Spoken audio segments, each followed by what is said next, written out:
abo no nsia me ma yahwefo nyina adwo e mama kwa ba de ba XTV enyumre no nsia kase so na kase boy Efrin Krampo ne mantem poko ase Festus adum preza building mo ene ye hye ugopiemu e wa befo tinta kase no na obehu me live dia eye STVGH Facebook XTVGH ugopiemu e YouTuber eye XTV Ghana TikTok eye XTV 391 insema hodro me bro ene enyumre e don su yankasa ne duma koten bia obete ene se woswafo wono ene hwe nsase ne obo ade duma kuma ne ma wode amaye no so de ababetu dwa se nsem keke bia ebeto dwa se Achimota Forest no aban no eton no wo si enye no kra bia rada emu kiremo obete e wakasie eso na ukopiemu e won Kraza South nso dia eye oman hini wo honom no ono so e de ababetu dwa se wode ade se de e de ma IGP se womra be church omo de nam so ntia womo de hye eye abet eye donko oto nanum e wonse edo no wonfa nchechire mo infamre omo emu chire mo so obete e wakasie eso na insembi ka we hu agude mu nsem e ka ho bie e na me de bro se anwumre no nsia kasie abra me oba pa me visa kosuate me de kasie e bro emre pemo me nua be ma microphone ata odidi ekoso agude mu nsem so e be bro ma me twa me ho sima me ba me de kasie bui emu cheche mo akasa ebe mo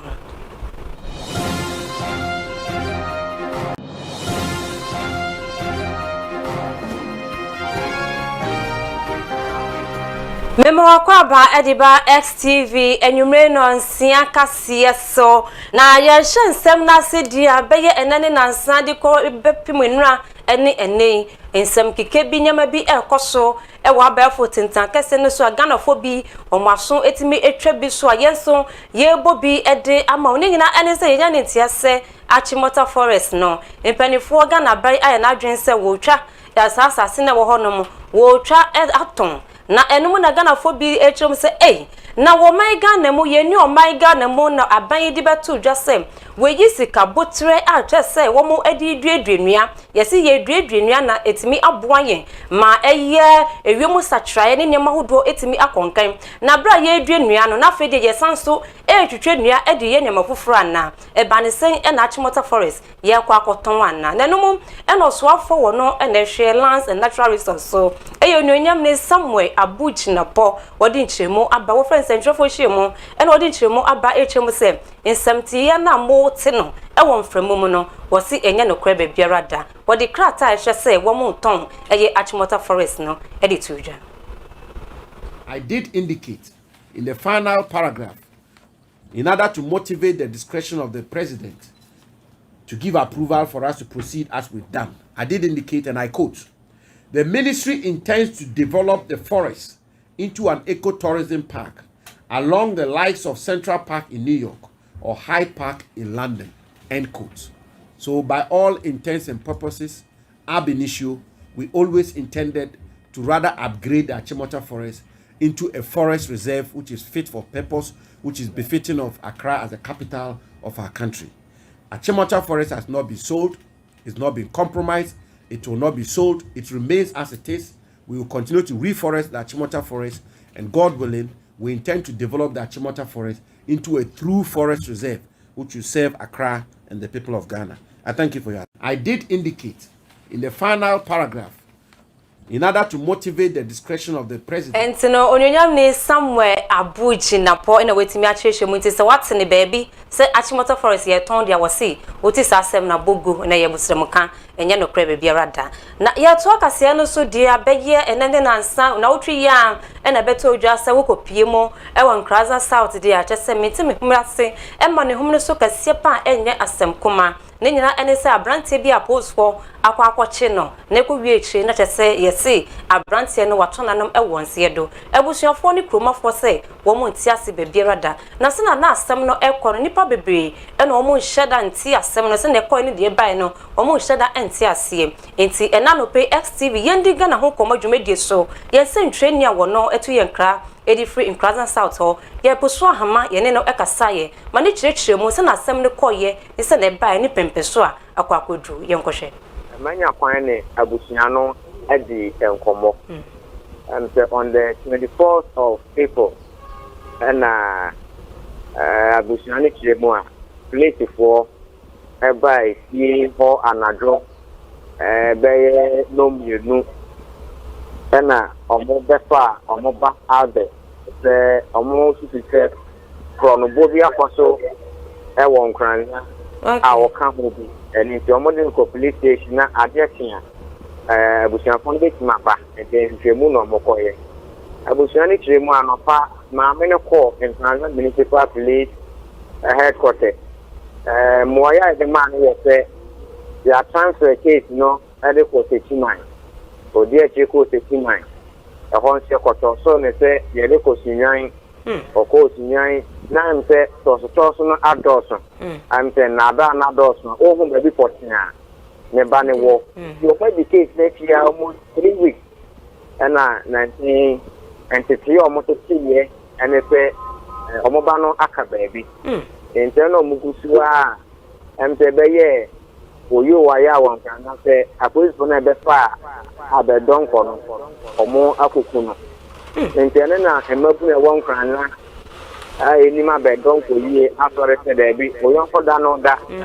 sɛ bi onipa ne fa yɛ kronfo a ɛwɔ sɛ mmara na kyerɛ sɛ ɔyɛ kronfo na ebi a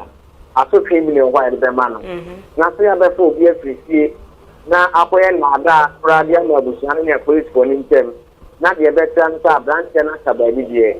ɛsɛ bi a fɛfɛm nti ɛwɔ sɛ ɔmo gu mmɔnten so na ɔmo yɛ yɛkyerɛkyerɛ sɛ ɔmo yɛ no awu no deɛ di kan ɛyɛ ɔmo ya na nnipa bi yɛ nam nsa so a sɛ bio saa kwanhyia no asɔ mo nua no nso no ɛwɔ sɛ ɔmo hu saa nnipa no na aban mmara nso ɛne saa nnipa no bi ɛnti ɛho demonstration ti deɛ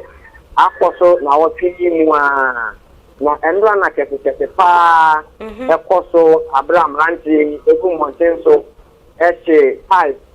ɔmo blɔk kwan ahodoɔ ɛwɔ Nkranya nti ɛnura kɛse paa no kɔpie mu ɛwɔ municipal police quarters animu a yɛhyehyɛ gyaa ma aberanteɛ no koraa no enya wɔn koduro ɛbɔwuru a ɛyɛ police wɔ ɛkɔ breki so ɛma inmate egu deɛ bɛdwane deɛ saa deɛ hwehwɛ no baabi a yɛnhu no ɛno nti ɛno nana ɛfo no ayɛ den nneɛma a yɛsɛe no ɛne adeade no ayɛ den ɛne ɛkɔle for police reinforcement a ɔmo nso baeɛ nti ɛno adeɛ tuototoɔ ne adeade bebree kɔɔ so a ɛsi ɛsɛsɛ koraa no nipa baako afam ahwɛ ne nkwa aka abɛdɔnkɔ ho a bi mu nso afirifira nti so far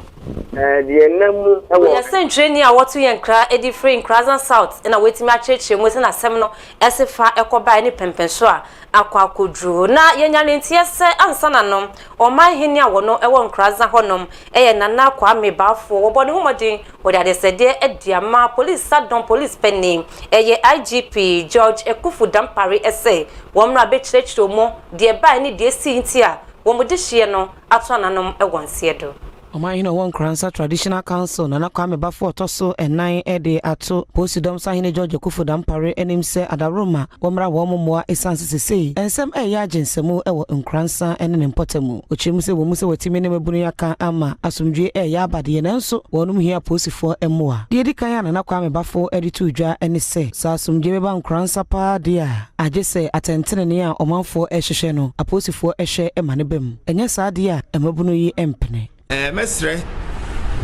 prosi panyin IGP ene ni panyin for regional commander and district commander mo krum ha say the si okrum ha no enye adipapa mrante no wanyo sabe bibi ba say ya emma kromunyo mrante no say prosi for kra mo ntimi nkwachi obia na just say prodi jija no prosi for yesu ye no prosi for ye na mfofo zio kasa pre anka ye no mu ni asem bia enso ye say what wa na say desuo bia befa ne de wo na so wa mabiem dia emu ogu zio enti ebesre prosi panyini ene aban panyimfo amokrum ase yesre omo edimanimu ya ampa e mane nche na no si yape ena de oda mabunu yi ano na nanya akwa babio ede wonum petition ekoto Traditional Council no anim ede to dwa se de wonum hwehwa ene se atentene ne ebede di esanse we ni de tosumienu na afempinu ene dunan mu aposifo be kire wonum adamfo saa kobo no ewo post station e ma ne nam so ehwere ne nkwa yewura omanyina nkasa de na no atum se nkran kro be kono e maburu no nyina so ahwe na Kwame Baafo ye wogidi woni mu ye nim so ne mpanfo on betimi aye na yeso ye sere bo se ye be ma asumie aye aduma nko ye work ase ye be kono enti ne aye ne se ye be work peace work aye the petition e ma regional minister ye sere bo se basabasa bia nsi na dede bia so nsi se dede bia asumie wa ha no ye be se ne se president for abedi se aduma no ba bia obewura bia se be yi badi kura abenyi badi na asumie bra kwa asama se the president for ya ba kokra na ba de fofo ba ba kono ba fofo Omahino won Kransa Traditional Council na Kwame Bafo Toso and 9 ede ato Posidom Sahine Enti no eye Omahini a wo honom no e na wetimi di sansem nyina wode etudwa na abra eye emeburu no eni post for no edi boani e won Kransa honom no ye kwohwese na nyema esefa ekoye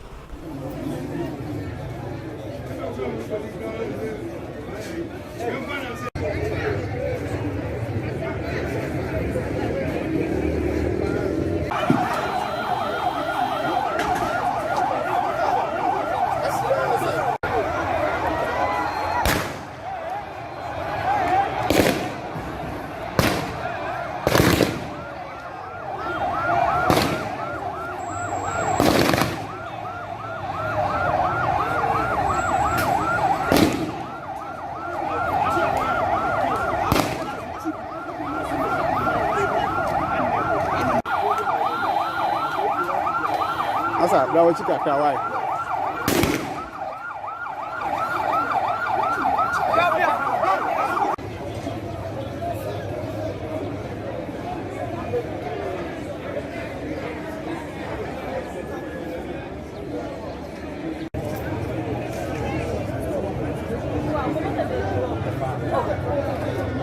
no dia koso e wo honom eno no na ya to akase no so dia na wotwe ya ene ye de ma wo ese ma menum a wo mo nu aduane e de ma ye ma no e wo sukuu mo ahyase sukuu mo no wo mo de ababa to dwa ese sika ye de ma wo mo abofre bia na aduane sika ye de ma wo no esuadodo eye 97 pesos pe wo mo pentumo e ko dru eye 3 cedis ansanyema bo ayedin papa ne senti no e da no dwada womo ene aban no ekohia ye ehwe se aban no ankobegia tum na watum kakra ediama na so ekowie chi no womo kire wo se bibiara entimi ankoyie sania aban ne bebi aban ne gina no eho a no gina womo so bebi a womo gina na ene womo gina ne nyina ene se de aduane no womo nua emma nkola no ebiom na womo eye maame a wono ene ye Greater Accra president Edima School Feeding Caterers Association Juliana Kuju wono a friend wo phone so ye no etwetwe nkomo ani chichi nsemu sei Edima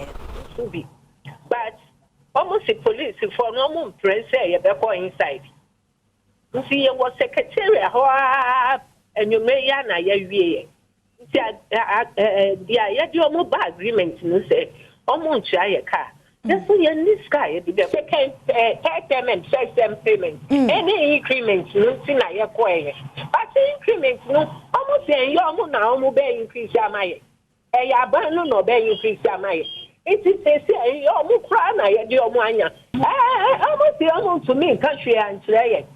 ye be increase akose na omo di letters for omo kita process no it is say omo to me can say omo be increase amaya na omo enu echi on nipa wono ene ye head of public relations the Dima School Feeding Program Secretariat eye Siba Afa wono so de ababetu dwa say aban no e bo ne homodi ye ne obetimi biara se oha hodo a womo e de ababetu nenim no wobehwe na wetimi edi hu komo ede ama womo. It has not been the situation all this while. In the past, we used to pay them regularly so that they were able to make their bodies go and cook. But all of us know the conditions that we are in now, the economic situation, the inflationary threat, everything. So it's not only affecting school feeding. I'm sure other agencies too are facing similar problems.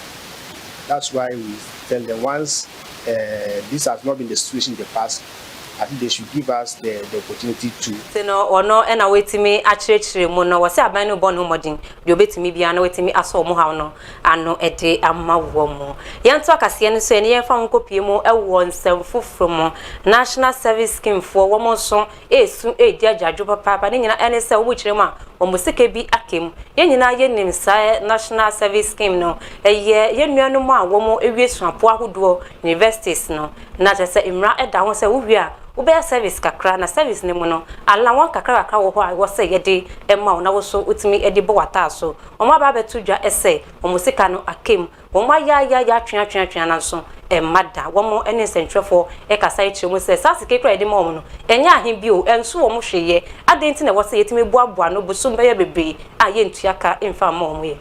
NSS allowance is not enough, and in fact, it's not even there. They don't pay. For the past 3 months like this, I've not been paid, and it's been a struggle going back and forth every time. The National Service Scheme has now become a slavery scheme, whereby after spending about 4 years in the universities, you are being forced into slavery. There have been a habitual refusal to pay our allowances. We are suffering. We can't even afford to pay for our transport fares, the basic chores that we pick from our various homes to our various workplaces. We can't even afford to pay them. So some of us would have to actually borrow from friends, and then by the time the NSS allowance comes, then we have to use that to pay. I know sometimes I wonder what is the main reason why the allowance is not Deputy Executive Director awono eneda National Service Scheme nano eye ma me gifti oware mensa wono so eden ene woka ede afasasem. So maybe the issue has been how we as an agency have not really rather come out to say, hey, our NSPs are not doing the right thing, but we have sorted to always try and pay. And I do not think even as we speak, our processes of payment have been that much of a delay like it's been. So anytime there is submission, district officers have to submit theirs. The managers in the region also have to validate, because whoever you validate is on your head, and it's because there are people who still try to invade the system. So these are the reasons why most of the time we have delays. But I think that as we're speaking today, much has been paid. April is almost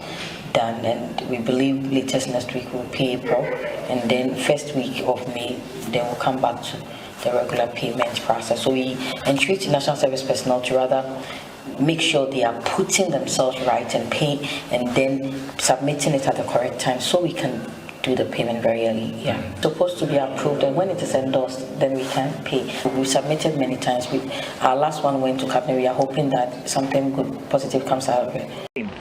Na chese meka ose ye nwere no nsia kase na wani guso a wo hwe no ye nto kase no so ne ye fam kopie mu awon stem foforo mo be ye eko July pe na edru fisha maako edu a chese Ghana man peni na woti akonwa so na chese wo kan chini egu ye John Evans Atamels ya rehosem kase pa esum kase pa ene edrum ye Ghana man sa abre ne emu na afibia ye kai Nibri na afi wenso no eye amanyoko no ne chetaifo na adofo o madwense won bebo homadin asanso akai ebri won be shefa kese ne pa eri ahye na nyonyam e be biara wo na enumo na chairman edima eye John Evans Atamels Memorial Heritage Board no eye openi Alex Segbefia na wodi tudwa say abra woman penny dada wa wenya ni bebe ko John Evans Atamels wati nkwemo no na obo ne humodin oye na afemu de biara ese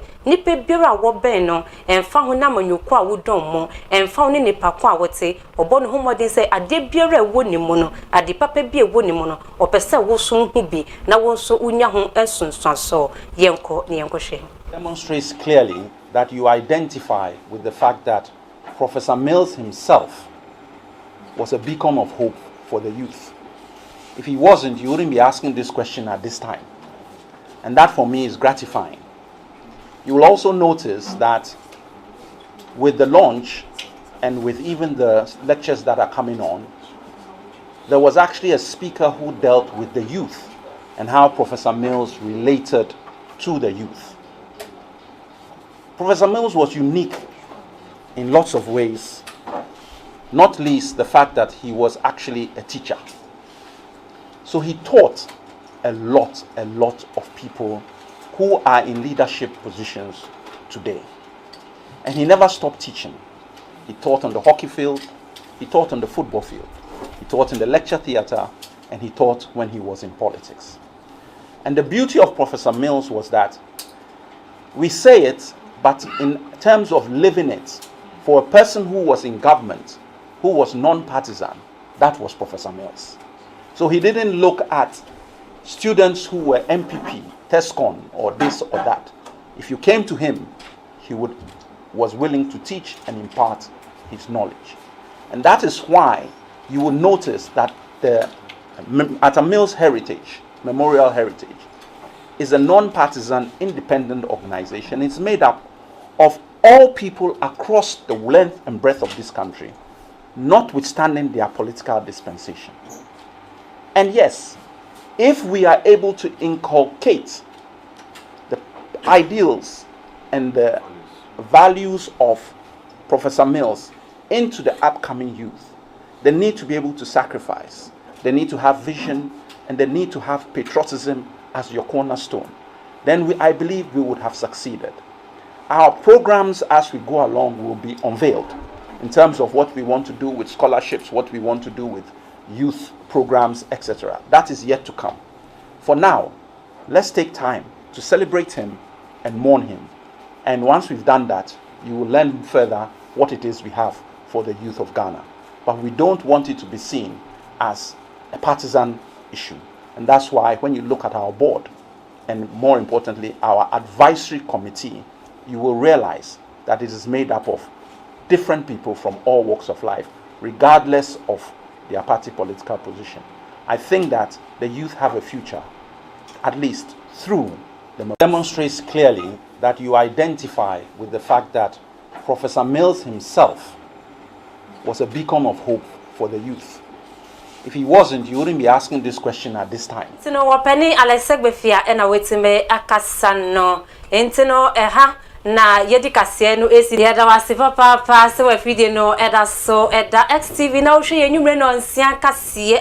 ene yedi ni nyina ebetimi edi esie aseda kasie confirm o se onya breni adaje na ohwe XTV yenwumre no nsia kasie uhu ye live dey Facebook XTVGH, YouTube XTV Ghana, TikTok XTV 391 and then you may one omugina camera na chi emayen DJYX Samsung and a Faith eternity say pintin Samsung okopiem e MC aho a Bismarck wono ene twaye etu ma lonso eternity say pintin me producer yes Stephanie Aponsan wono ene pensem nyina agu krata so e de mame executive producers ene na just apoma na fence no wo peni sametu ga ye na ye de kase ebre wonso eye me oba pa me visa kosu ata me nua bem Michael Ofori Atta Moat yara wase emamu ene hwe